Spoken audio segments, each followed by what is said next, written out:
My husband spent the whole weekend with his mistress and came home on Monday morning, as if it were natural. But when he entered the bedroom, he turned pale when he saw this on the bed. And before we continue, please tell me what country you are from and how old you are. Enjoy. Tatiana woke up early on Saturday, although she could have slept in habit. For as long as she could remember, she was the first one to get up, either to prepare for lessons, or to cook dinner, or to take the grandson to kindergarten. Now there are no lessons. The grandson has grown up, but the internal alarm still goes off at 6. The kitchen was quiet. 2 mugs were on the table, one with dried tea stains.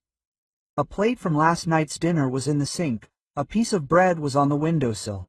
Everything was as usual, only Andre wasn't home. He left on Friday evening, abandoning everything as he went. I'm going to Slavka's dacha. The guys are getting ready. Fishing, sauna. The phone might not work, don't worry. And he slammed the door without even glancing in her direction. Tatiana stood thoughtfully in the hallway, listening to her footsteps fade, then sighed and returned to the kitchen. She'd known for a long time that there would be no Slavka this weekend. At first, she'd pretended to believe it, then she'd stopped even pretending.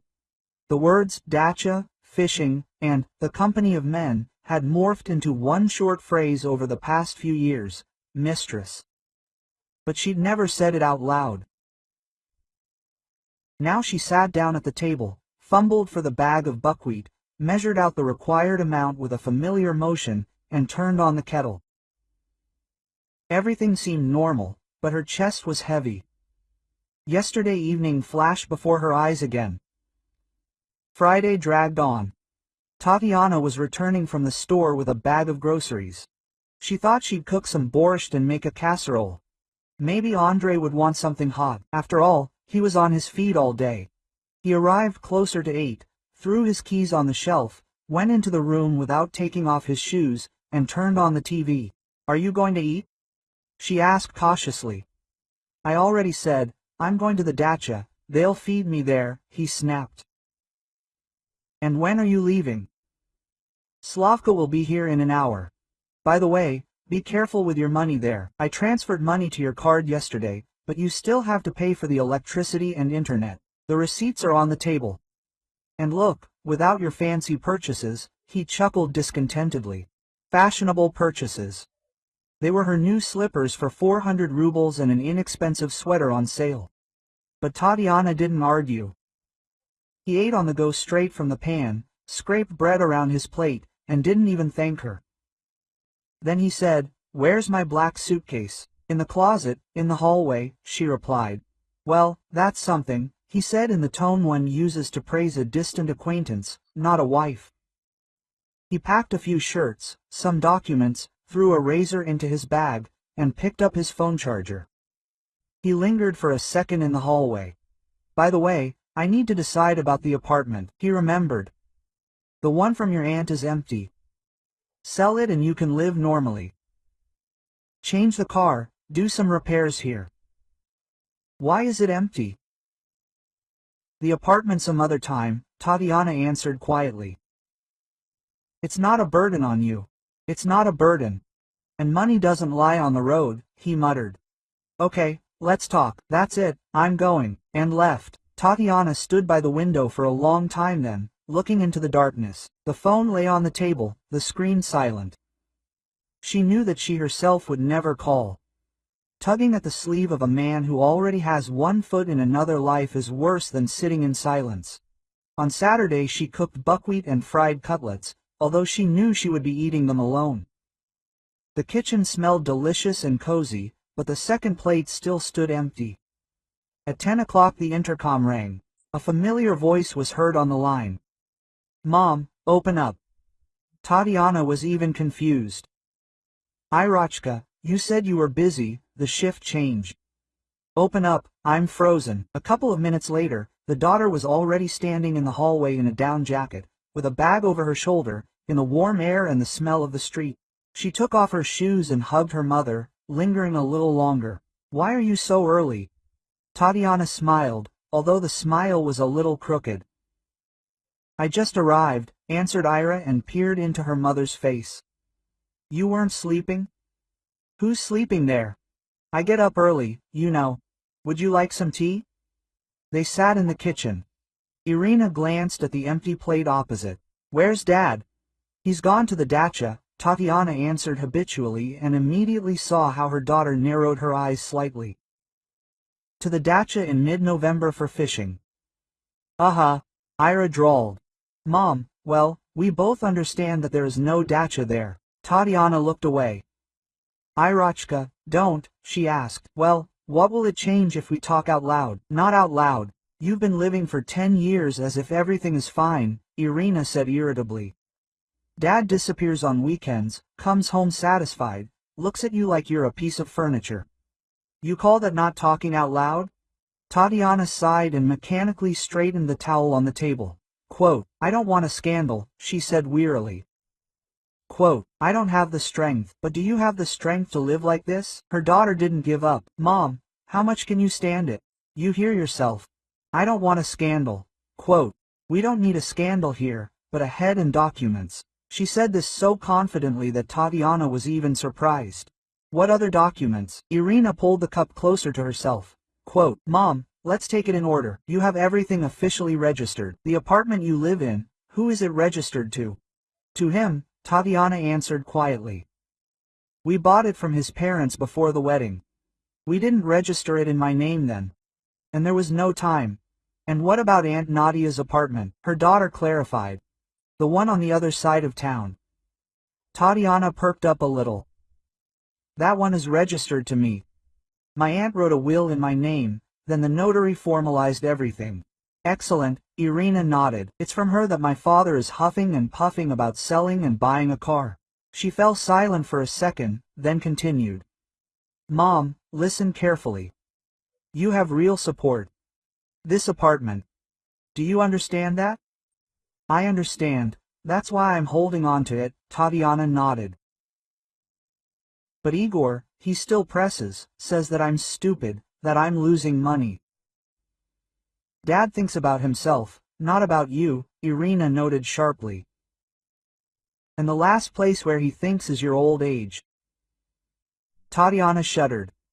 The word old age sounded especially harsh, but Irina immediately softened her voice. Mom, I'm sorry, I'm not talking about age. I'm talking about the fact that a person should at least be somehow protected, and now you're like being without an umbrella in the rain. We need to fix this. Tatiana was silent, looking at the steam from the mug. Irina touched her hand. I'm not your enemy. I'm for you, not against your father. But I've been watching you cringe for too long when he comes. Do you want to go on living like this? I'll remain silent. Do you want to change anything? Let's think about it. There was silence for a minute. Tatiana finally said, What are you suggesting? Tomorrow is Sunday, Irina perked up immediately.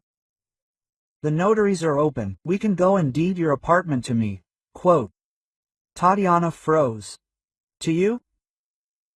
To me? Her daughter repeated calmly. You wanted to leave her to me anyway. You said so yourself. So let's not wait until your father gives you a heart attack and comes to divide the inheritance. Let's arrange it calmly now. You can live there whenever you want. We'll come to an agreement. But your father won't be able to get to her anymore. And he won't find out. Tatiana became wary. It will be bad for him if he finds out, Irina shrugged. The deal is legal, it's your right. But you don't have to tell until they ask. Tatiana bit her lip. What if he hesitated? What if he gets angry and leaves? Irina looked at her mother intently. Quote, Mom, where is he now? He's not home for 3 days. Do you have a husband on paper? Yes. In real life? Well, you can see for yourself. These simple words hurt, but they definitely settled in her heart. Tatiana felt something stirring inside. Fear mixed with relief. Quote, Maybe it really is time to stop being afraid, she thought unexpectedly to herself. They spent Sunday in lines. The notary, as Irina promised, was accepting applications. The papers were in order. Auntie's apartment had long been registered in Tatiana's name. The notary, a dry man in glasses, asked several times, "Are you sure you understand that you are giving the apartment to your daughter free of charge? Will she become the sole owner?"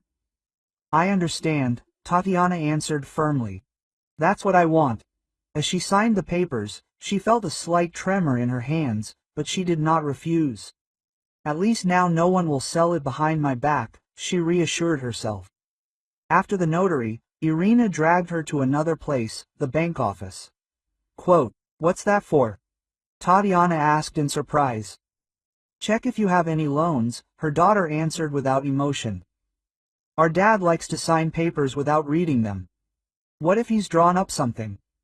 Tatiana cringed. "That's not right." "You can't put loans in someone else's name," Irina agreed. "But you know yourself, life is different, it's better to check." At the bank, the employee typed for a long time, then frowned and said, "There's one entry. A small consumer loan 3 years ago for household appliances, but the email address listed is clearly not yours, nor is the phone number. How can it be in my name if I haven't been anywhere?" Tatiana was confused. "Sometimes they issue loans using just a passport," the girl explained dryly. "But do you have the right to file a complaint stating that you didn't sign the contract? Then there will be an investigation." Irina immediately asked for a complaint form. "We'll write it," she said. "We'll show you our passports. Everything is as it should be." Tatiana signed this complaint as well. Leaving the bank, she felt strange, scared and relieved at the same time, as if she had stepped onto an unfamiliar but solid path. Quote, "You see, Mom," Irina said, "it's not all that bad. You just have to speak up."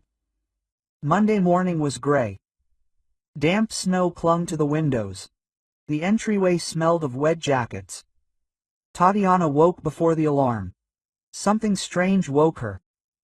Not so much the sound, but the feeling that something was going to happen today.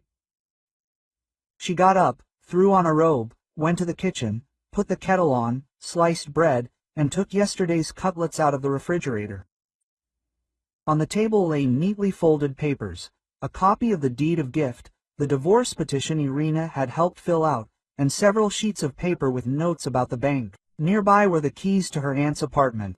In the room, on the bed, stood Andre's suitcase. Irina had helped pack his things the previous evening: shirts, jeans, socks, shaving kit. Everything was folded neatly, as if for travel. On the pillow, Tatiana placed a transparent file with documents and a plain gray envelope addressed to Igor. After thinking about it, she added a photo she had found on Irina's phone. In it, Andre was sitting at a table in a cafe, hugging a young woman. The photo had appeared on social media, open to everyone. Irina simply printed it out. Quote, "Let there be less talk, I thought," Tatiana decided. She sat down on a chair by the window. She wanted to worry, cry, walk in circles, but instead, fatigue and calm suddenly washed over her. What will be, she thought.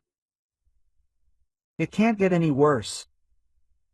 The key turned at 9 o'clock. The familiar heavy footsteps sounded down the hallway, the creaking of a coat rack, the rustling of a jacket. Quote, "Tanya," Andre drawled, "are you home?" His voice held the satisfaction of a man returning to a familiar haven. Tatiana didn't answer, only tightened her grip on her cup. Andre went into the kitchen and peered into the refrigerator. Quote, "Where's my coffee?" he asked. "Why are you so quiet?" Seeing his wife sitting by the window, he chuckled, but went into the room to change. He stopped as soon as he crossed the threshold of the bedroom. For a second, he even stopped breathing. His suitcase was on the bed. Next to it was another sports bag, also clearly his. On the pillow was a paper folder, an envelope, and a photograph of him smiling and leaning toward a young brunette. Andre's face lengthened. Quote, "What kind of circus is this?" he breathed out. "Tanya, what kind of performance is this?" Tatiana stood up, entered the room, and stopped at the door. This is not a performance, she said calmly. This is a curtain. What is this hanging? What have you done? Andre started to get worked up. You can see it clearly in the photo. He grabbed the picture and squeezed it in his hand. Who knows, we were sitting with friends. Anyone can take a photo. Andre, Tatiana interrupted. Don't waste your energy on justification. I don't care anymore where exactly you were. What matters is that it didn't happen to me and it happened a long time ago. I just decided to end this performance. She went to the bed and picked up the folder. Here are copies of the documents. The deed of gift for Aunt Nadia's apartment is registered to Irina. I am no longer the owner. Here is the divorce petition to the court. My signature. The court will still set a date, but I've already decided everything. And the envelope there is what's left of our shared money. Not much. You yourself have been calculating everything for a long time. Andre turned white. You registered the apartment to Naira without me? His voice broke. Are you crazy? This is millions. This is our money. No, Tatiana corrected calmly. This was my apartment. Now it is my daughter's property. You had nothing to do with her, neither then nor now. Quote, I'm my husband, he yelled.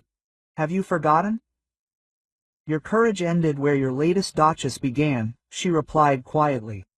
You ruined everything yourself. I just stopped pretending not to notice. He paced the room, waving his arms. So that's it.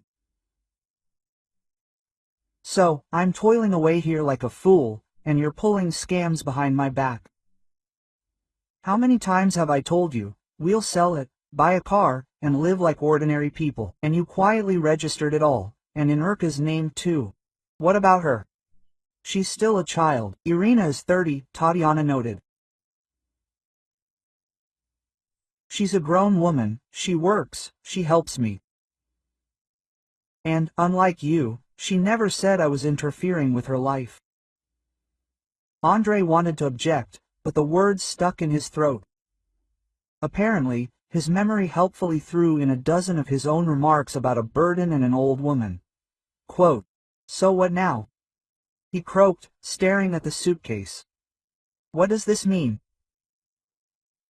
It means I'm no longer going to live with a man who treats me like furniture, Tatiana said without a tremor in her voice. Your things are here. You can pick them up any time today.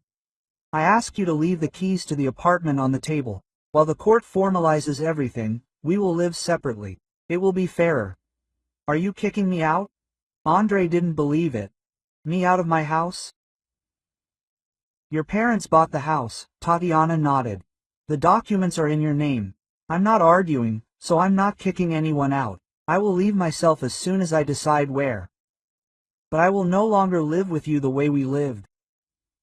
I'm tired. He fell silent for a second, then tried to take another weapon. Pity. Tanya, what's wrong? His voice became softer, almost plaintive. Well, look at yourself. Where will you go? With your ailments, your pills. Who will accept you? After all, I've been there all these years, no matter how you look at it. Yes, Tatiana nodded. I just reminded you every day that I'm bothering you. I don't know which is worse. Quote.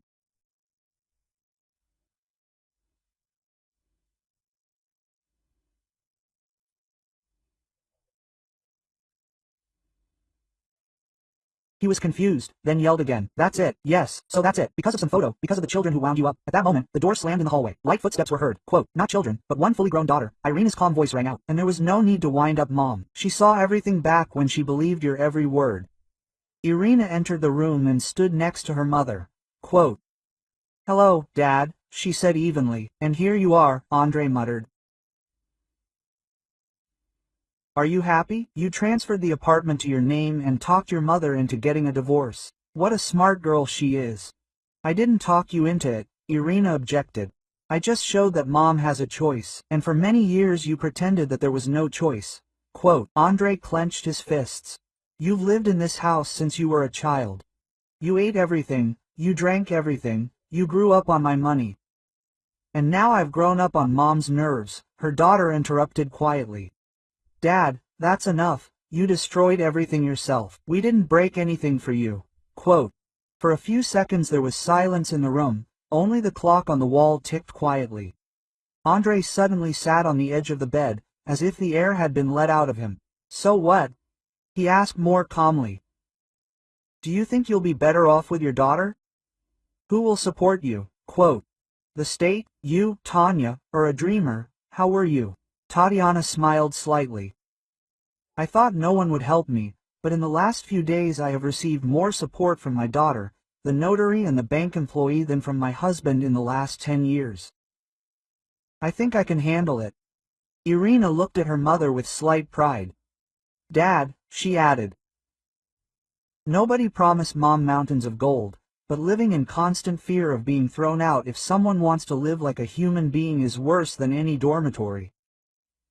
Andre exhaled loudly and stood up. Quote. Okay, he said hoarsely. I'll still see what can be contested there. Gift courts.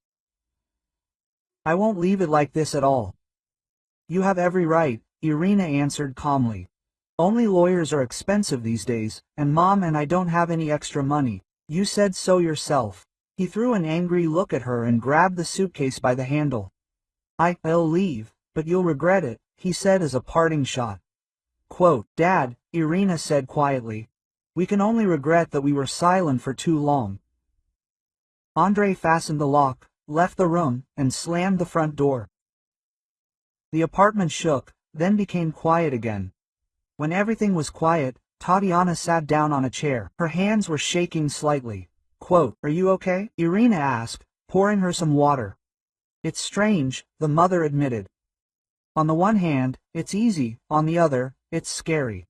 After all, we've been together for so many years. It's scary. It's normal, the daughter answered softly.